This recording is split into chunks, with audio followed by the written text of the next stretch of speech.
नमस्कार। ये आकाशवाणी शिमला है। अब आप पूनम शर्मा से प्रादेशिक समाचार सुनिए। देहरा, हमीरपुर और नालागढ़ विधानसभा क्षेत्रों में आज उपचुनाव के लिए मतदान हो रहा है।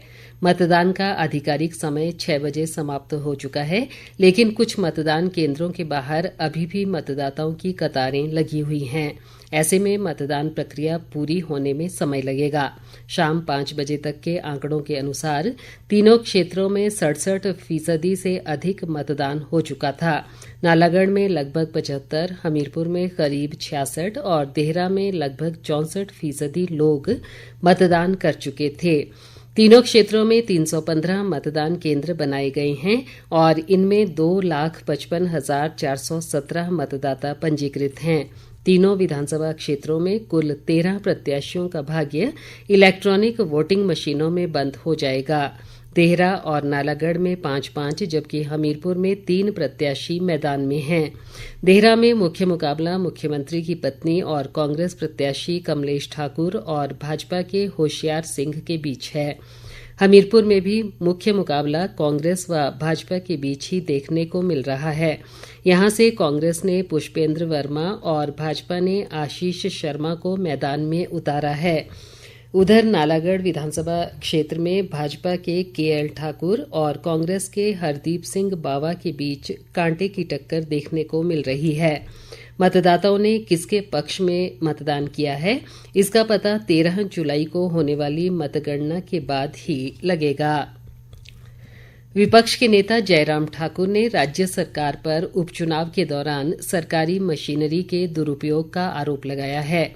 शिमला में आज एक पत्रकार वार्ता में उन्होंने कहा कि पिछले लगभग 1.5 वर्ष के कार्यकाल में कांग्रेस सरकार ने भ्रष्टाचार को संरक्षण दिया है और जिन लोगों पर आयकर और ईडी के छापे पड़े हैं उनके तार सरकार से जुड़े हैं।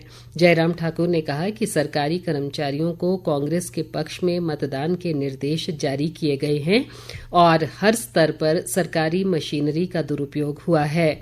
उन्होंने कहा कि वर्तमान हालात को देखते हुए प्रदेश में नेतृत्व परिवर्तन नहीं बल्कि सत्ता परिवर्तन की आवश्यकता है। विपक्ष के नेता ने दावा किया कि भाजपा तीनों विधानसभा क्षेत्रों में जीत हासिल करेगी। बागवानी मंत्री जगत सिंह नेगी ने भाजपा पर ईडी और आयकर विभाग का दुरुपयोग कर उपचुनावों को प्रभावित करने का आरोप लगाया है। शिमला में आज एक पत्रकार वार्ता में उन्होंने कहा कि भाजपा ने प्रदेश में राज्यसभा चुनाव के बाद से लगातार सरकार गिराने का षड्यंत्र रचा, लेकिन जनता ने उसे पूरी तरह नकार दिया है। जगत सिंह नेगी ने कहा कि भाजपा नेता राज्य सरकार पर सरकारी मशीनरी के दुरुपयोग को लेकर बेबुनियाद आरोप लगा रहे हैं और उन्हें चुनावों में पार्टी की हार की चिंता सता रही है। बागवानी मंत्री ने कहा कि विपक्ष के नेता सरकार को गिराने के दावे कर रही है, लेकिन प्रदेश की जनता इस तरह की राजनीति को पसंद नहीं करती है।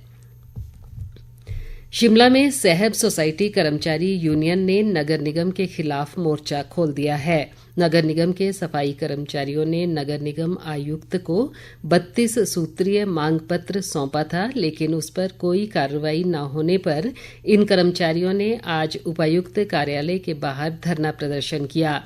यूनियन के प्रधान जसवंत सिंह ने कहा कि पिछले 1 वर्ष से सफाई कर्मचारियों की मांगों पर कोई गौर नहीं किया जा रहा है। उन्होंने कहा कि सफाई कर्मचारियों को नगर निगम में मर्ज करना, ईपीएफ सुविधा, सालाना 39 छुट्टियां और समय पर पदोन्नति आदि यूनियन की मुख्य मांगें हैं। लाहौल स्पीति जिले में ग्राम्फू काजा समदो सड़क पर संचार सुविधा न होने से लोगों, विशेष तौर पर पर्यटकों को परेशानी का सामना करना पड़ रहा है। ग्राम्फू से लोसर तक लगभग 60 किलोमीटर के क्षेत्र में नेटवर्क व संचार की कोई सुविधा नहीं है। बादल में लंबे समय से सैटेलाइट फोन लगाने की मांग उठ रही थी और जिला प्रशासन की पहल से आज बादल में लोक निर्माण विभाग के विश्राम गृह में सैटेलाइट फोन लगाया गया। क्षेत्र के लोगों ने सैटेलाइट फोन स्थापित करने के लिए प्रशासन का आभार जताया है। भारतीय सेना में अग्निवीर योजना के तहत वर्ष 2024-25 के लिए सोलन, शिमला, सिरमौर और किन्नौर जिलों के ऑनलाइन संयुक्त प्रवेश परीक्षा पास किए उम्मीदवारों के लिए अग्निवीर सेना भर्ती का आयोजन 3 से 9 सितंबर तक किया जाएगा। भर्ती निदेशक शिमला ने बताया कि ऑनलाइन परीक्षा में सफल हुए सभी उम्मीदवार अपने सिविल दस्तावेजों के सत्यापन अवश्य साथ लाएं। इसी के साथ ये समाचार बुलेटिन समाप्त हुआ। नमस्कार।